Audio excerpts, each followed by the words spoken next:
Y bueno, Carlos Meilán con Claudio Fardelli, de la Universidad Nacional de Moreno, licenciado en Administración, posgrado en Economía Social y Desarrollo Local en la Escuela de Posgrado de la Facultad de Ciencias Económicas UBA. Título obtenido en especialista en Economía Social y Desarrollo Local. Posgrado en Gestión de la Tecnología y la Innovación, GT, Universidad de San Martín. Constancia de título en trámite, especialista en Gestión de la Tecnología y la Innovación. Profesorado en Docencia Superior, ciclo de profesorado, cursando en el Instituto Nacional Superior del Profesorado Técnico de la UTN. Analista universitario en Sistemas de Computación, posgrado en Estructura Económica Argentina, UNDA, candidato a doctor, doctorado en Economía, Universidad Nacional de General Sarmiento, docente investigador. Con el tema Medios electrónicos de pago y diseño de experiencias de usuario. Adelante, Carlos, te escuchamos. Gracias. Bueno, muy bien, muchas gracias a ustedes. Espero que se esté viendo bien la presentación. Sí. Bueno, perfecto. Muy interesante lo de Uriel. De alguna manera se relaciona con la investigación que nosotros estamos llevando adelante desde la Universidad Nacional de Moreno. Estamos trabajando básicamente desde el punto de vista de la teoría de las organizaciones, del management y también un poco de la economía, cómo las automatizaciones, la automatización, la nueva cultura digital, va cambiando básicamente estructuras organizacionales y por sobre todo lo que nosotros, la coordinación del trabajo, ¿no? Un elemento que en administración, en la carrera de administración, la administración del trabajo, es un elemento muy importante. ¿Y qué es lo que está pasando, sobre todo en las organizaciones intensivas en conocimiento, en donde muchas de las tareas se comienzan a automatizar? ¿Y qué es lo que queda? ¿Cuál es el trabajo humano, ¿no?, que queda detrás de esta automatización que está llegando, ¿no? Un poco tiene que ver con eso. Nos paramos dentro del paradigma de la complejidad y de la autoorganización, en donde entendemos que existe una autocoordinación o una autoorganización dentro de estos ecosistemas muy complejos, flexibles y dinámicos que generan las nuevas tecnologías, la IA, el machine learning, y sobre todo también, algo que Uriel comentó recién también, la utilización de las tecnologías está haciendo punta hoy en día en la transferencia que tiene que ver con las API, ¿no? Estos protocolos de comunicación entre sistemas que permiten comunicar cosas que antes las tenían que comunicar los humanos, ¿no? Y eso va generando un cambio en la coordinación del trabajo. El trabajo comienza a ser un poquito más estandarizado en la parte tecnológica, pero ¿qué es lo que ocurre en la parte humana? Nosotros, particularmente para SEO, para esta presentación, trajimos una parte de nuestra investigación que tiene que ver con la experiencia de usuario, ¿no? Es decir, existe por un lado toda una automatización. Nosotros estamos analizando básicamente el MEP, los medios electrónicos de pago, dentro de un marco de fintech, ¿no?, de cambio de tecnologías y cambio de paradigma y cambio de gestión, ¿no? Cambio de forma de gestión, en donde por un lado tenemos todas las tecnologías duras, traídas por la informática, por la ingeniería, ¿no?, el software, las API, la infraestructura, los protocolos de comunicación. Están por un lado la IA, la inteligencia artificial, el machine learning, el entrenamiento que genera el machine learning para conocer lo que quiere el usuario, pero por otro lado también aparecen, pudimos en nuestra investigación, encontramos que el trabajo humano se está desplazando cada vez más en esta idea de cómo conectar dos lenguajes, un lenguaje algorítmico y un lenguaje humano, a través de las interfaces, ¿no? Entonces aparece esta idea, ¿no?, que es el Customer Experience, ¿no? Bueno, esta idea del Customer Experience no es solamente se da en el mundo digital, sino es esta idea que también se da en el mundo de la venta, en el mundo de la industria de bienes también, ¿no? Esta idea de que el usuario, cada vez que realiza una compra, una transacción, entra en una experiencia, en algo memorable, algo que le queda registrado, ¿no? En el mundo más de los bienes y servicios, esta idea es como llevar, los autores que hablan de la experiencia de usuario, hablan de la teatralización del mundo de los bienes, ¿no? Es decir, construir como una especie de teatro, ¿no? un teatro donde el usuario, de alguna manera, cumple un rol, sea un actor, esté activo dentro del proceso y se lleve esa experiencia memorable, ¿no? En el ámbito de las experiencias digitales la cosa es un poquito más compleja porque, bueno, no está construido, las interfaces digitales, y sobre todo la de la fintech, la que nosotros analizamos, no están construidas para consumir un bien cultural, como puede ser, no sé, ir a un restaurante que te llamen, que a tu café le pongan tu nombre.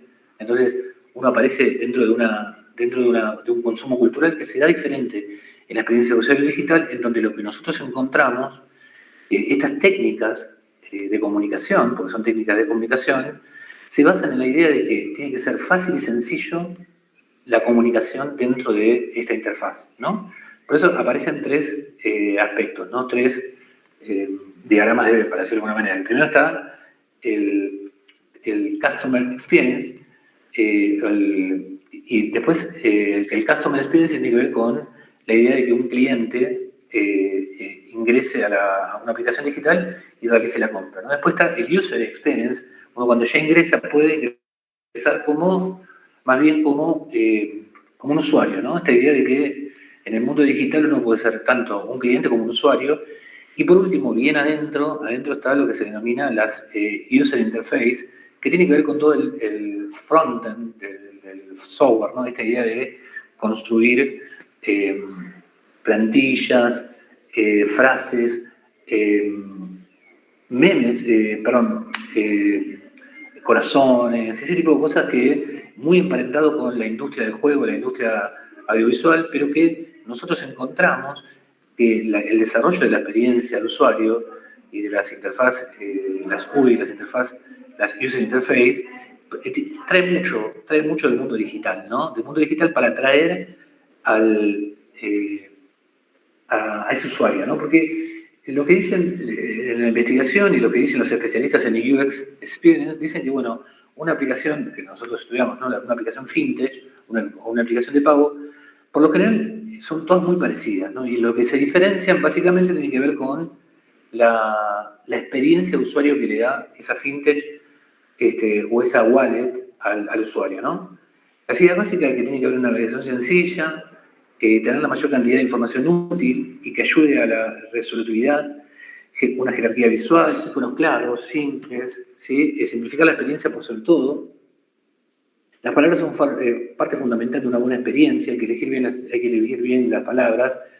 Y ahí la experiencia se juega tanto en la adquisición del nuevo usuario, en el onboarding, es decir, el onboarding es una etapa muy crucial donde si el usuario no puede ingresar a la plataforma, la abandona. En el uso, que haya una experiencia, la idea que uno, cuando le realiza entrevistas a los especialistas en User Experience, lo que nos dice es que, bueno, que el usuario lo que quiere es estar tirado en el sillón y hacer su transacción lo más rápido posible para dedicarse después a hacer otra cosa, ¿no? El asesoramiento, que hoy en día aparece como el 60% de los problemas, de la falla, lo que ellos llaman los dolores, ¿no?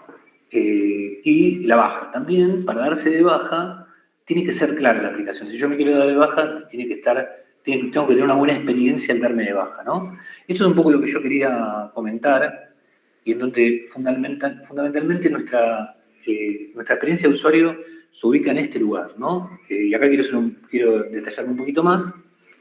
Podemos decir que tenemos del lado derecho, tenemos al usuario, ¿no? Interactuando con su aplicación, ¿no? En el medio de la aplicación, las diferentes aplicaciones, y en el otro lado tenemos los bancos, en donde pasa el dinero del que paga al que recibe el dinero, no en un comercio, ¿no? Puede ser en un comercio, en un e-commerce, donde sea, ¿no? Porque la experiencia de usuario se juega, puede ser de manera digital en un e-commerce, cuando realizo una transacción en un comercio haciendo a través de un QR, o bien también cuando hago una transacción por transferencia, ¿no? En todos los lugares, en todos los espacios, se juega de alguna manera la experiencia de usuario, ¿no? ¿Y en dónde está? Nosotros encontramos, por el lado, del lado izquierdo, aparece todo el lenguaje de máquinas, ¿no? Ese lenguaje protocolar, como nos explicaba recién Uriel, ¿no? Esta idea de la existencia de APIs, de protocolo, ¿no? Aparece la nube, aparece el Big Data, aparece las APIs, la inteligencia artificial y Machine Learning, ¿no? en donde de este lado, los algoritmos, del lado de la izquierda, ¿no? Los algoritmos son los que tratan de averiguar todo el tiempo qué es lo que quiere el usuario. Nuestra interacción, nosotros interactuamos en estas aplicaciones, en este caso la fintech, ¿sí? Y eso queda una huella, una cookies, una marca dentro del sistema que luego obviamente nos envía, nos retroalimenta con qué cosas. Bueno, con descuentos, con, bueno, ¿qué te pareció la experiencia en tal lugar? ¿No? Esa billetera que tenemos, sea la billetera que sea, ¿no? La billetera de nuestro banco, la billetera de nuestra fintech, una billetera prepaga, por ejemplo, el caso de que puede ser hoy se está haciendo muy utilizada la prepaga de IPF, ¿no? Donde yo me descargo dinero en la prepaga de IPF, después pago con QR con la...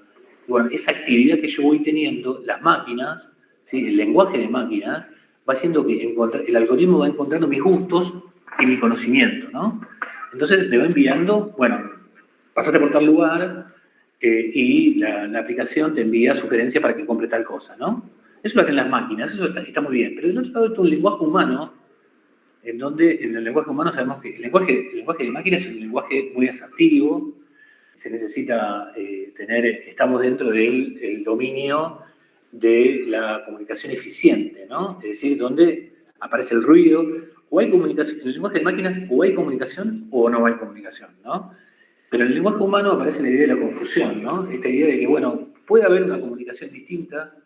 Es decir, si yo envío una transacción y el lenguaje de máquina no acepta el protocolo, bueno, la transacción no se hace, ¿no? ¿Sale o no sale, no? No hay puntos medios. O no puede decir, me confundí y envié la plata para otro banco, ¿no? En cambio, en el lenguaje humano sí ocurren ciertas cosas en donde la aplicación tiene que interactuar con ese lenguaje humano, ¿sí? Con ese lenguaje humano que además, el lenguaje humano es sumamente dinámico, no solamente el verbal, sino que existen un montón de lenguajes, ¿no? Los memes, los íconos.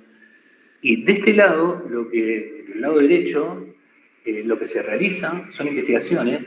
Si bien del lado izquierdo se utiliza toda la ingeniería de software, todas las ciencias duras, del lado derecho lo que se utiliza es todo un mecanismo de lenguaje humano, como decía, y de toda una ciencia más blanda, ¿no? En donde aparecen otras técnicas, te aparece la entrevista, la encuesta, las pruebas de usuarios, los grupos focales, todo lo que también ellos denominan, los especialistas denominan esto, el listening social, el social listening, ¿no? La escucha social, es decir, ingresar a los grupos de debate para ver qué está pasando con esa comunicación, qué pasa con ese corazoncito, qué pasa con ese icono que introduje pero no tuvo resonancia o generó una confusión, ¿sí? Entonces, el lenguaje, si bien también el lenguaje de máquinas va creciendo en el sentido de que la ciencia aumenta, el lenguaje humano es más complejo en el sentido de que no tiene una trazabilidad evolutiva, ¿no? Tiene un cambio constante, tiene un emergente, aparecen nuevas formas de comunicación del lenguaje humano, pero no tiene una trazabilidad lineal, ¿no? Como si lo tiene tal vez el avance científico, ¿no? Entonces, en ese sentido, acá aparecen algunos números que tienen que ver con que el 66% pagaría por un servicio premium y una mala experiencia, el 57% dejaría de comprar o utilizarla, ¿no? Con respecto al loyalty, esta idea de ser un usuario que no te cambie, ¿no? Con una buena experiencia, el 71 te cambiaría, el 52 te cambiaría por una mala experiencia, ¿no? Y compartir la experiencia, el 72 la compartiría, el 62 también la compartiría si fuese mala. Así que la importancia del user experience es muy importante dentro de él. Tenemos también el Forest Research, la agencia, la consultora estima que en proyectos digitales cada dólar invertido en UX puede generar hasta 100 el retorno, ¿no? No en este caso en la industria fintech, sino a nivel general, ¿no? Entonces, lo que nosotros, para cerrar, lo que nosotros estamos encontrando dentro de las nuevas estructuras de trabajo y dentro de la nueva configuración que desarrolla una nueva coordinación del trabajo, ¿sí? ¿Cómo se coordina el trabajo, no? Es decir, el trabajo, Fayol y Taylor a través de la visión del trabajo nos hablaba, de la estandarización nos hablaba, ¿no? Bueno, Misberg ni que hablar con sus 5 formas de coordinación del trabajo, pero en estos mundos digitales automatizados aparece una idea de autocoordinación del trabajo, porque es muy dinámico el trabajo y son los mismos trabajadores, los mismos agentes que tienen que coordinar su trabajo, ¿no? Y encontramos que la experiencia de usuario es un elemento vital para esta coordinación. No podría haber coordinación del trabajo si no se realiza esta conexión del lenguaje entre máquinas y el lenguaje humano a través de la experiencia de usuario. Bueno, muchas gracias. Al contrario, muchas gracias, Carlos, por tu amable participación.